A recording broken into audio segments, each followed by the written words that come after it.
گوڵدانی شێعر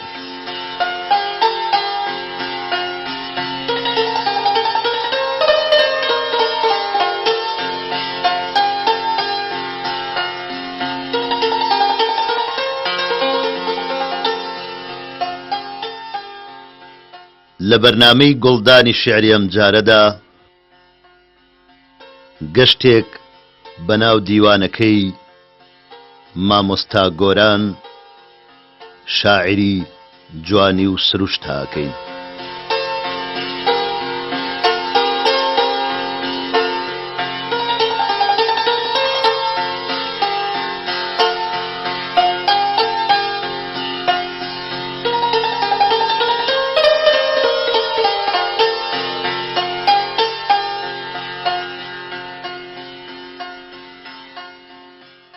بۆ جوانی سەرەڕێ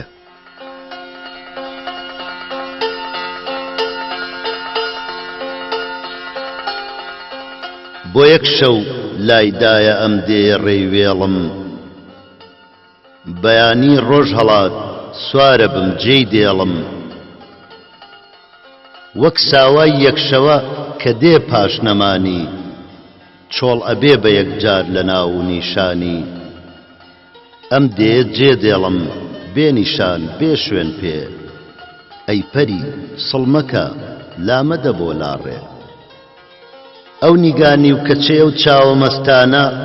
شۆڕمەکە بۆ بەرپێ بەرز و گەش بڕوانە پەنجەی ناز بەر بدە لە چمکی مشکی شەرم دەرکەوێ لێوی ئاڵ زوڵفی خاو کوڵمی نەرم سڵمەکە لە مەیلی بە گەرمی ڕوانینم پیاوێکم جوانیە قیبلەگای ئاینم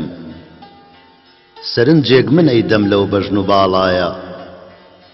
لە سینەی پاکەوە بۆ جوانی تەنیایە ئەمەوێ کە دەرچووم لەم دێیە بەیانی خاترەم هەڵگرێت جوانترین نیشانی چونکو ئاخ ئەگەر چی ئێوە من ئەمرێنن بەڵام تۆ خۆت و دێت لای من هەر ئەمێنن تۆش لەگەڵ هەر جوانێک ئەیبینم تا ئەمرم ئەبیتە مرواری بۆ ملوانکەی شعرم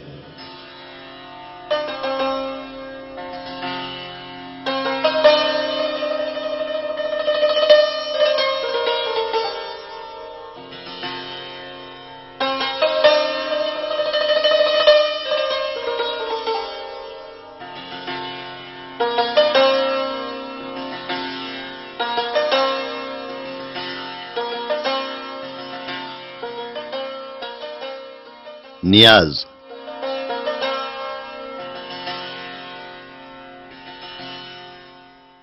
سەردەمێک بوو دنیای گیانم تاریک و چۆڵ بوو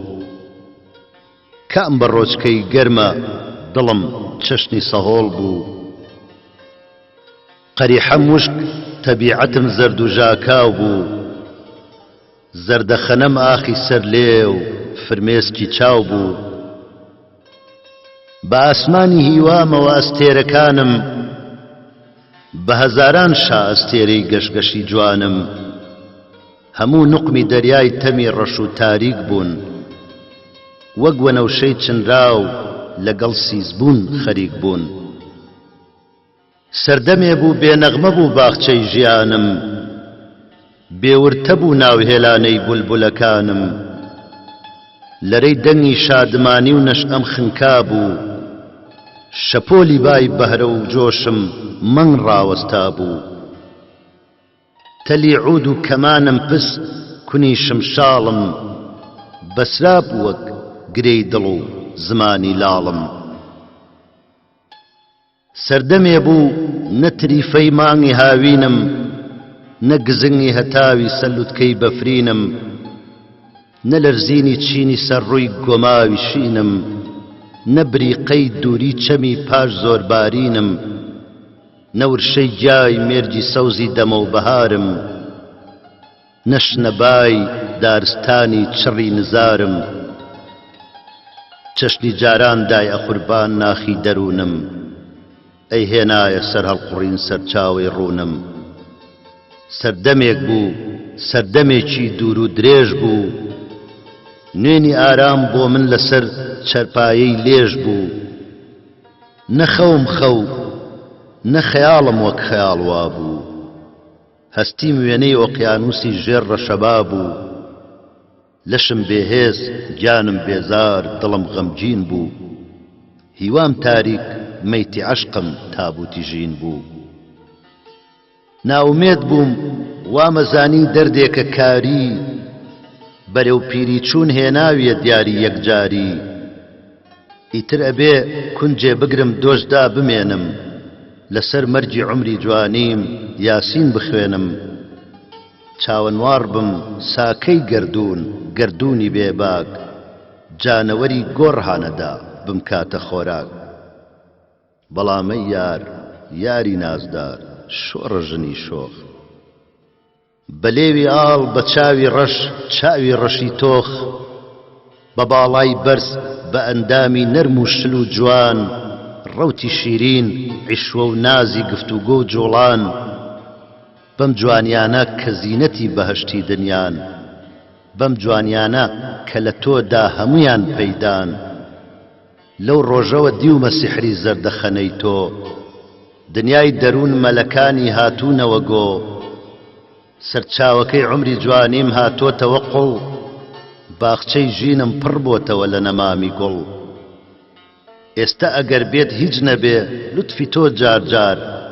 بملاوێنێ ئەی ژنی شۆخ ئافرەتی نازدار. قەسەم بە تۆ قەسەم بە ناز قەسەم بە جوانی، هەموو هەستی مەچێتەوە دۆخی جارانی. قوڵپی گەشی خوێنی جوانی دێتەوە لەشم، دیسان شەبەقەدا ئاسۆی ئاسمانی ڕەشم، ئیتر ڕابرد من پیر ببم یان دڵم بمرێ، یا بلوری شادمانیم هەرگیز گرد بگرێ.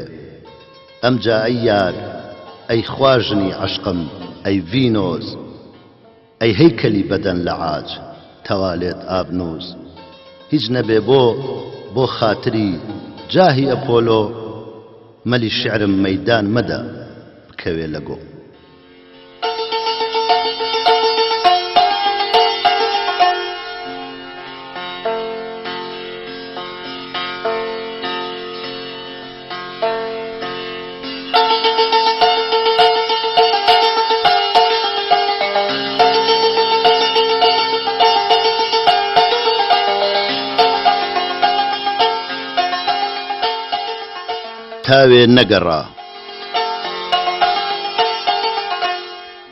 تاوێ نەگەڕا چەرخی مخالف بە حسابم،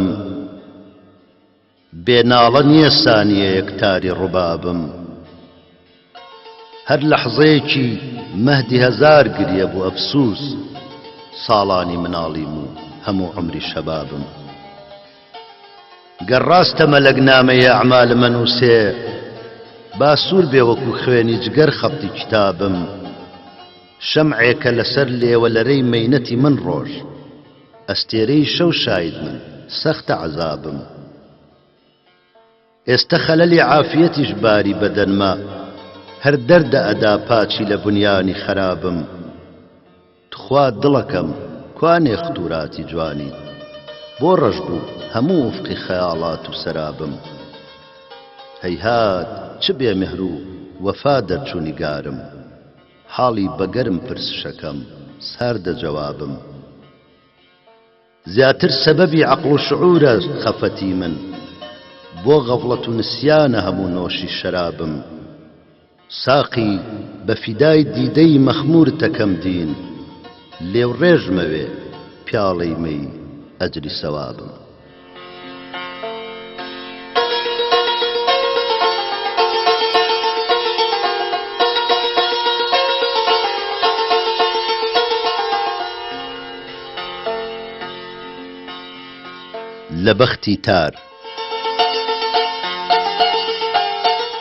لە بەختی تاری شەو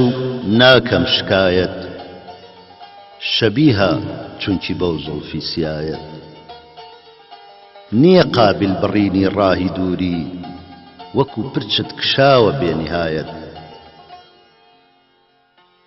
بە هیچ خاکستەرێ ناگەم نەکا بۆم،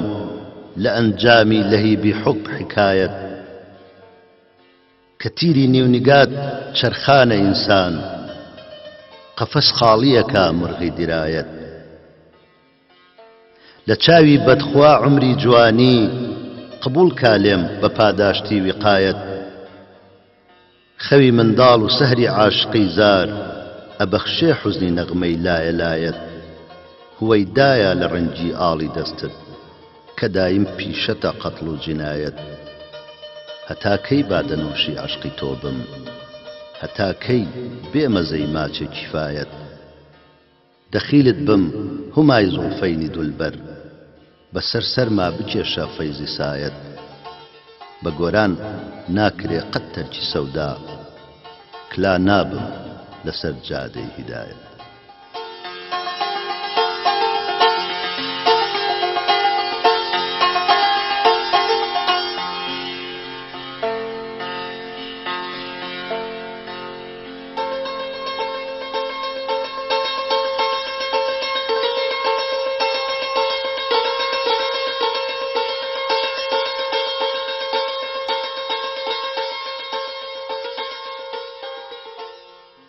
دەروێش عەبدوڵڵا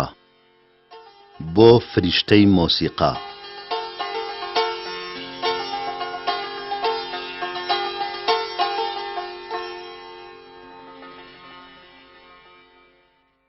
بەڕەنگی زەرد و شێوەی دەست و شمشاڵی کزە دەروێش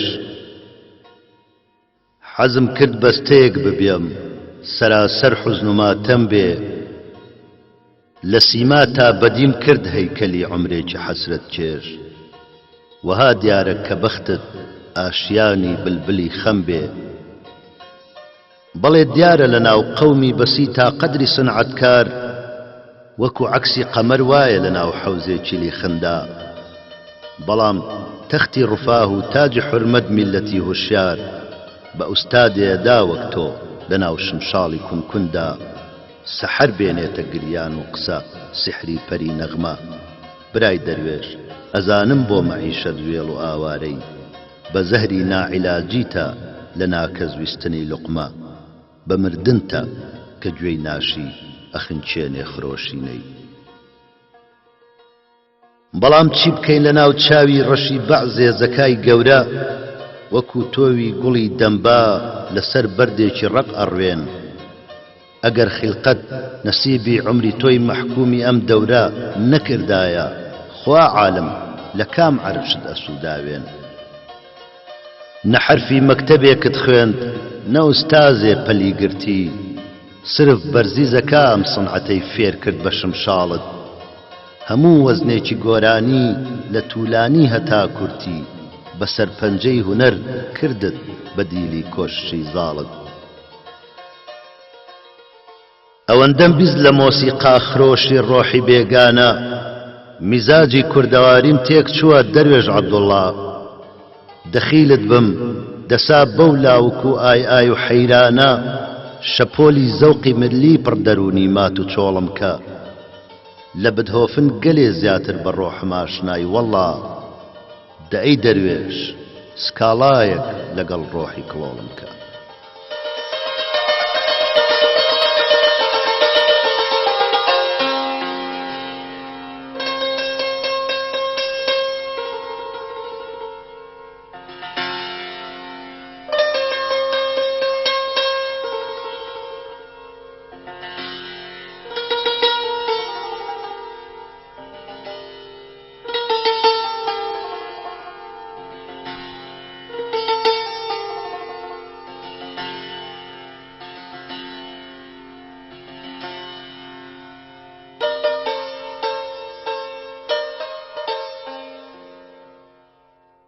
هەڵبەستی دەروون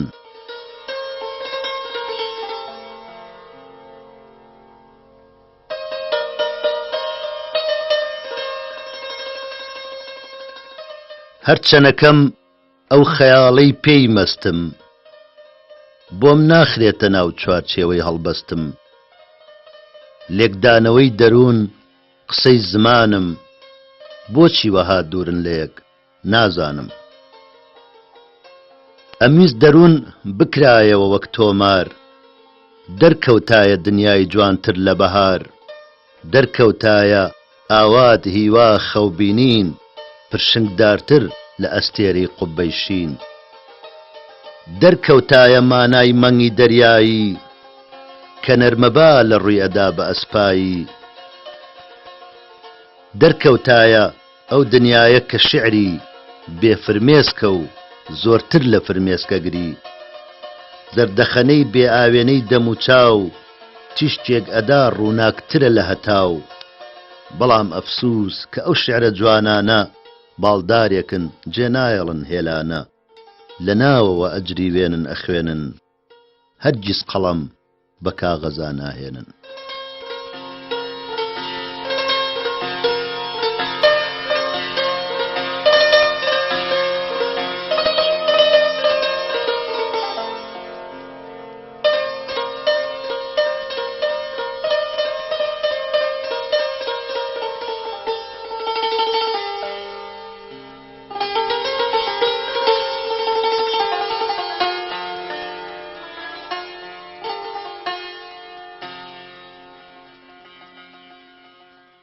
هەوری پاییز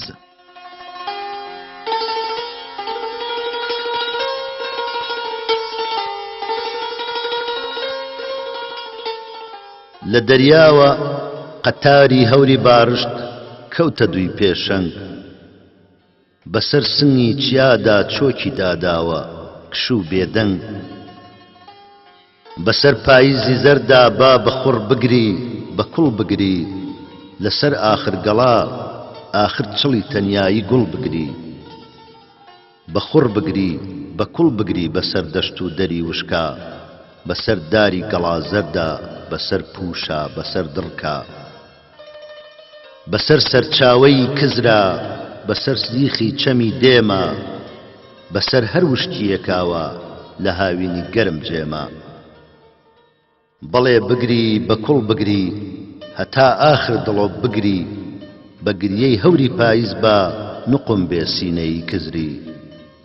بەفر ئاسۆی بڵند بگرێتە چوارچێوەی بلورینی لە چەم هەڵسێ خوڕەوهاژەی شەپۆلی ئاوی خوێنینی دڵۆپی سارد و فێنک با لەسەر دار و دەوەن بڕژێ پەپولەی زەردی ئاڵتوونی لەسەر لق هەڵوەرێ بپژێ بەڵێ بگری هەور بارانی پاییز بێ و چان بگری لەسەر باخچەی گوڵێ واسیز ئەبێ ئاخر چڵی عمری بگرمێنێ تەپونم دا بکا بیکاتە شەست هەرگیز نەوەستێ قوڵپی گریانی نەوەستێ هەورەکەی پاییز طەبیعەت زەرد و ژاکاوە لە حاڵی گیان کە نشتایە نیشانەی ماتەمی پاییز لە فرمێسکی درشتایە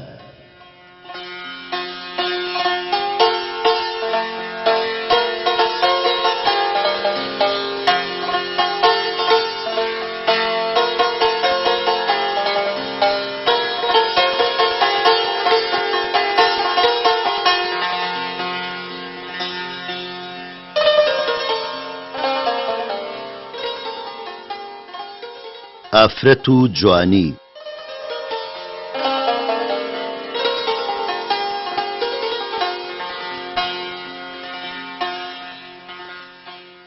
بە ئاسمانەوە ستێرەم دیوە لە باخچەی بەهار گوڵم چنیوە شەونمی درەخت لە ڕووم پژاوە لە زەردەی زۆر کەل سەرنجم داوە پەلکە زێڕینەی پاش بارانی زۆر چەماوەتەوە بەرامبەر بەخۆر هەتاوی نەورۆز مانگی جۆدرە و زۆر هاتوون و چوون بە ڕۆژ و بە شەو خوڕەی قەڵبەزەی کەبزیوینی چەم لە هەزار چەشنە پرشنگی ناوتەم میوەی گەیشتووی زەرد و سووری باخ جریوە و جووکەی دارستانی شاخ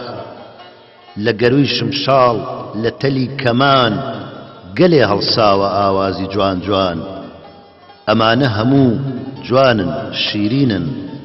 ڕۆشنکەرەوەی شەقامی ژینن بەڵام طەبیعەت هەرگیزا و هەرگیز بێڕووناچیە بێ بزەی ئازیز بێ ئاوازەیە دەنگە نەرمەکەی بانەیدا لە گوێم تێر نەڵێم ئۆخەی کام ئەستێرەی گەشت کام گوڵی چێوی ئاڵەوە کوڵمی گۆی مەمچی لێوی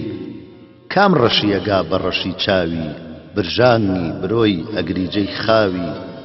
کام بەرزی جوانە وەک بەرزی باڵای کام تیشکەگاتە تیشکی نیونیگای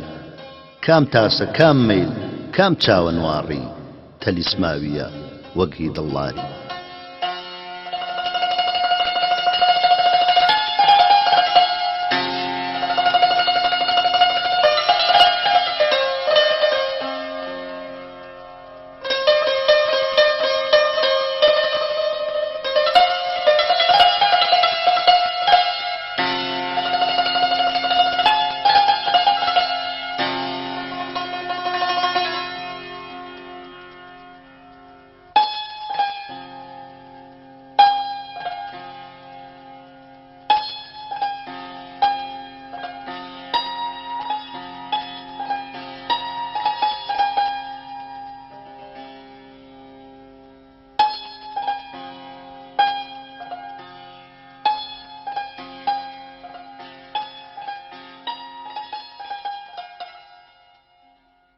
ڕەوتێکی جوان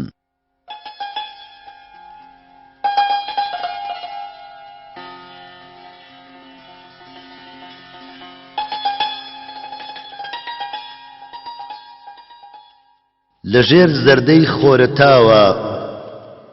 بەناو چیمەنی گوێ ئاوە چەند بە ئاهەنگ چەند سیحراوی ئەگەڕێ قازیا مراوی یا کەو لەسەر بەفری نزار بۆ لوتکەی هەزار بە هەزار چەند ئێسکس و چەند گورج و گۆڵ ئەکشێ پشت لە تۆی تەختی دۆڵ یا کەروێشتی تێر و قەڵە و لەبەر تریفەی مانگەشە و چەند جوانە ڕوا بە قونەقون سرک و گورج و سپی و خرپن یا پۆڕ لە گوێ ڕێگای دەشتا لەگەڵ سایەقەی پاش وەشتا چەند ورد و جوان بەلەن جەولار ئەشێلێ سەوزە گیای بەهار یا کۆتری حەوشی مزگەوت چەند خنجیلانەی لێ دێڕەوت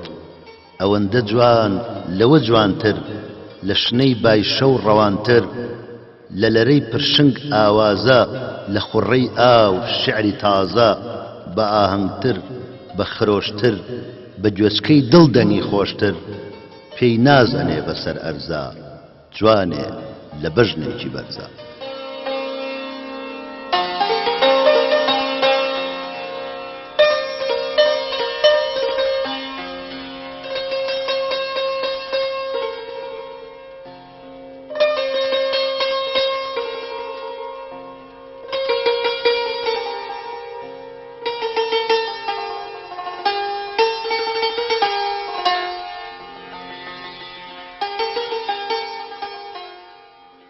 سکاڵا لە سەمای بەرزی ناوبانگی حوسنا تاقەستارە نەبووی لەو زەی دەستکورتی منە ئاشکرا و دیارە هەر لەبەر ئەوە ڕوم لێوەرجێڕای یەکەم تەسادوف دڵەی حەساس نا بەردم پیشاندای بەڵام تەئەسوف واتزانی کە من مستەغنی و غەڕام حەریستر بووی لێم تێ هەڵچووی بەدەم ئیشارەت پەیغام پەیمانت دا پێم هەیهات مەلی دڵ خوێنگەرمی شەباب تەفرێ ئاسان بوو کەوتە شوێن قسەت فڕی بە شیتاب وێڵی ئاسمان بوو کەچی نەشت هێشت بێ لەسەر سینەت بنیشێتەوە لات برد لە ڕێگای هەوای مەحەبەت دوورت خستەوە مەلی ناوفەزای نامتەناهیم دڵی لاوم ڕۆ مانووی ئینتیزار ڕێی وعدی واهیم نووری چاوم ڕۆ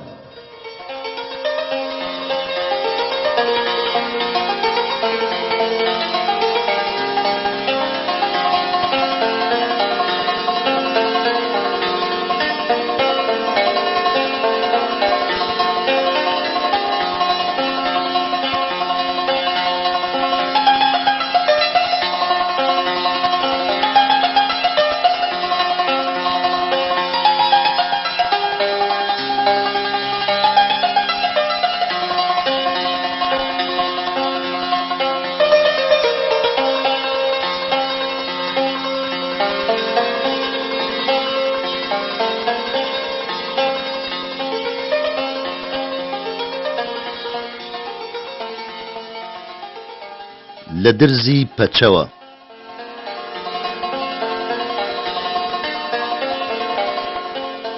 جادە چۆڵ و سێبەر بوو کات بەیانی، ئەڕۆیشتم خەیاڵاوی ئەمڕوانی، بۆ سەوزایی دەور و پشتم بۆ ئاسمان، بۆ شاخی بەرز خانووی تازە دنیای جوان. ئەڕۆیشتم بە ئەسپایی کشومات، لاشە سست و دڵکەیلی تاسە و ئاوات، لەپڕ نازانم چۆن سەرم هەڵبڕی، بەرامبەرم بەژنێک دەرکەوت وەک پەری، لەگەڵ ئەوەی لە عەباوە ئاڵا بوو، لە دیمەنی شیرینی ئاشکرا بوو، باڵا بەرز و بچکۆلە پێ و ئێسکارپین، گۆرەوی و پووز، سفت و سپی و ئاوریشمین. ئەڕۆییم و دزەی نیگام جارجارێک، لە ژێر عەبای ڕەشایدی نازدارێک، بەڕەوتی کەو لەنجەی تاوس و قومری، گورج گورج جوان جوان ئەهات و جادەیە بڕی. مابووی بگاتە ئاستم چەند هەنگاوێ، درزێک کەوتە پەچە و دیم نیگای چاوێ، دەست و پەنجە و مەچەکێک و نیگایەک، چی بنووسم خوایە هێزی ئینشایەک، قۆڵ و مەچەک ساف و سپی وەک شوشە، سەرپەنجەکان یاقوتێک بوون بە ورشە. بینە سەر چاو چاوێک، بڵێم چ چاوێک، کانی سحر دەریای عیشوە جێژاوێک، کەوا کەوتە بەر شەپۆلی هەستی من، لەو ڕۆژەوە هەر نوقمە بێ بەرەو بن.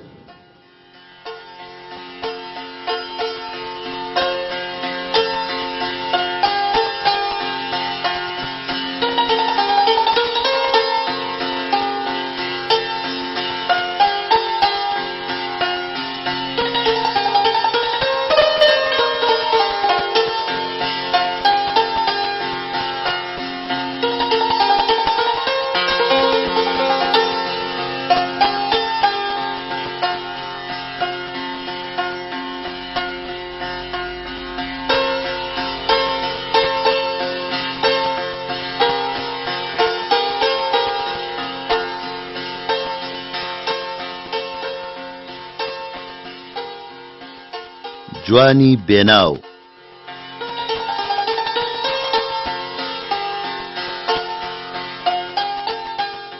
پشکاڵی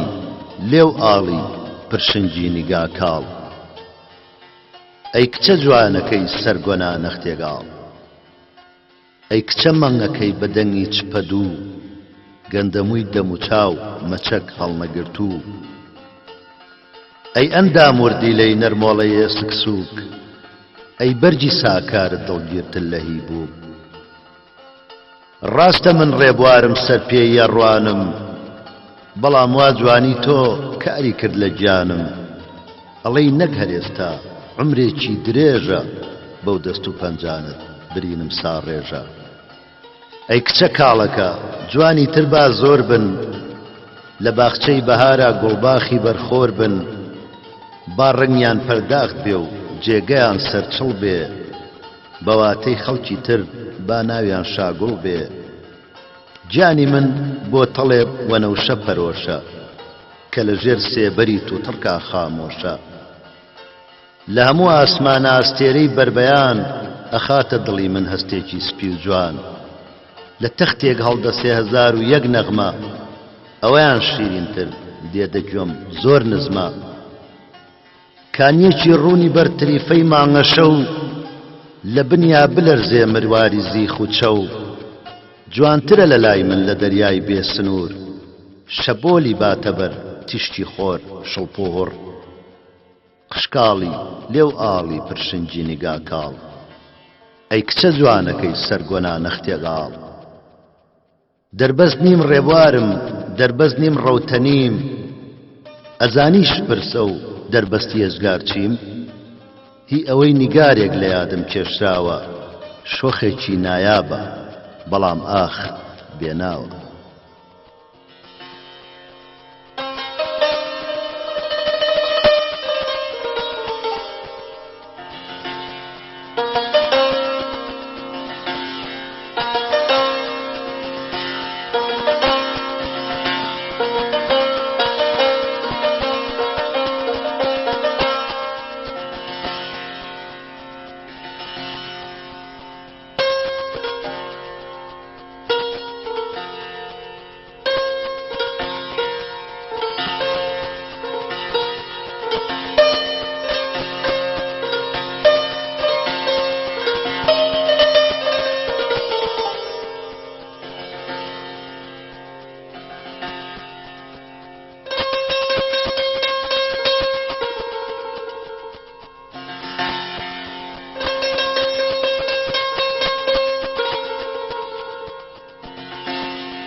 بۆ کچێکی بێگانە.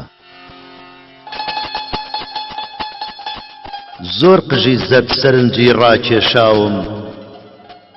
زۆر چاویشین داویە پرشنگ لە چاوم. شان و مل و گردنی ڕووتی بێگەرد،